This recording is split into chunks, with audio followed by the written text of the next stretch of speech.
Guys, dahil sa rally na nagaganap ngayon dito sa Legarda ay close po yung kalsada dito. Ay nakikita nyo walang dumadaan na mga sasakyan.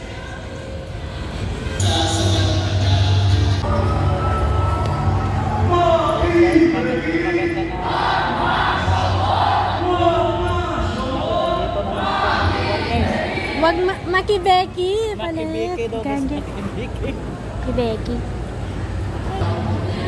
So ayan mga kababayan, nandito na po sa may kahabaan ng Recto Avenue ang mga LGBTQ na kung saan sila po ay nagrarally tungkol po sa pinaglalaban nilang karapatan sa sahod, sa karapatan nilang LGBTQ, tungkol po sa nangyayaring labanan, yung war po sa ibang bansa at korupsyon.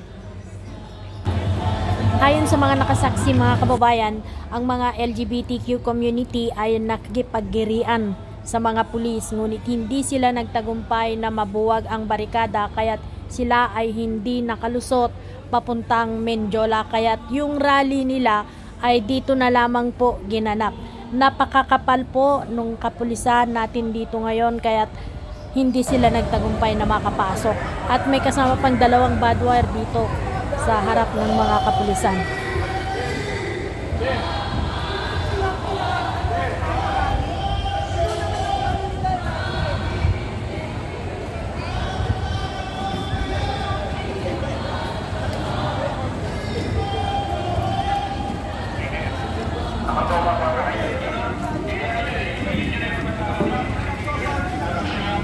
Yan guys, hindi natinag ng mga rallyista ang mga pulis kasi tingnan nyo naman, napakadami po yung mga pulis na humarang po sa kanila. So dito po sa may CM Recto, ayan, nilagyan nila ng badwire dito.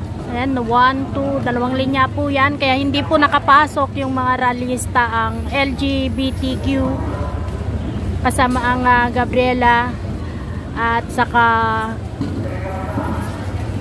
mga kababayan, sila po yung mga nagrally.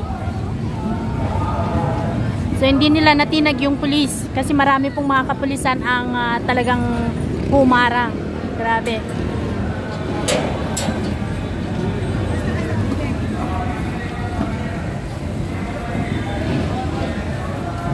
Ito na, makakapagpahinga na yung mga kapulisan.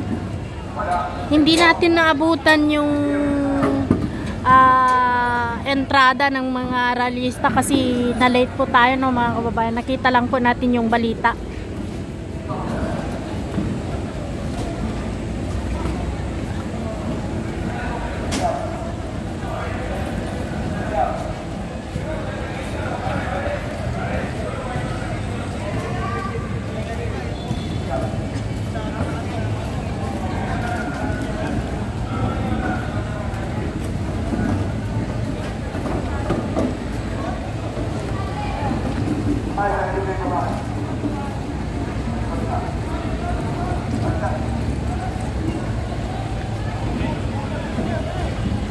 Yung rally mga kababayan ay mismong tapat ng University of the East at dito sa may bandang San Sebastian College, ito po yung parte na Clinose po yung daan. Hindi po nila pinadaan yung mga sasakyan dahil nga sa naganap na rally. Kaya nagka-traffic po kanina dito sa CM Recto.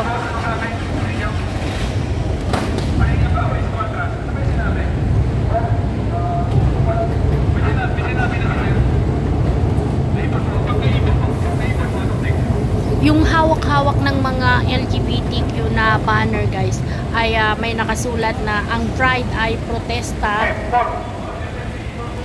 makibaka para sa karapatan, dagdag sahod, soberenya at hustisya. At yung mga maliliit naman na hawak-hawak ng mga kasama nilang mga nagrally ay nakasulat po doon ang sahod bonggahan 1,200 ras na yarn. Ayan, mga nakasulat. NTFL ka. Ayan, madalas nakikita natin yan tuwing sila ay nagrarally. Karapatang pantao. Tunay na reforma sa lupa ipaglaban.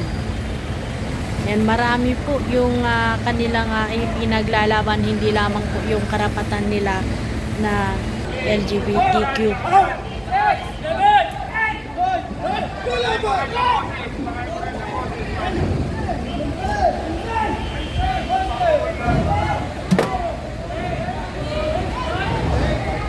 Ito, nag-counting na ang ating mga kapulisan upang malaman kung kulang sila o kung may nawawala sa kanilang mga kasama.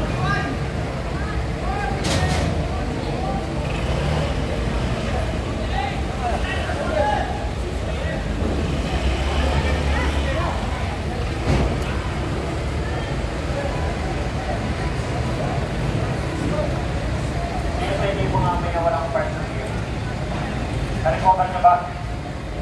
Nakuhaan ng event. Nakuha na event mo na kayo na? Wala pa yung event mo?